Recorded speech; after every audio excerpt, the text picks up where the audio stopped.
এখানে এই আসনে জামাতের আমিরও এখান থেকে নির্বাচন করবেন, তো সেই হিসেবে আপনাদের কাছে কি মনে হচ্ছে যে এখানে বাড়তি কোনো চাপ অনুভব করেন আপনারা? না, সে অত্যন্ত ভদ্রলোক, সে একটা দলের আমির, সে বয়োজ্যেষ্ঠ মানুষ, তার প্রতি সম্মান রেখে বলছি। সে তার দলের ভোট আছে, সেটা হয়তো 5 থেকে 10%, আর বাকি ভোট আমাদের। আমাদের জয়ের ব্যাপারে তাদেরকে নিয়ে আমরা কোনো চাপ মনে করতেছি না।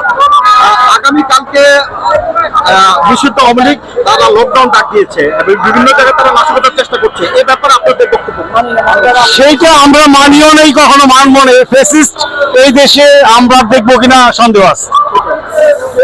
শেখ হাসিনা ফিরে আসবে বলে আপনারা কি মনে করেন? এটা আমরা স্বপ্নেও ভাবি না।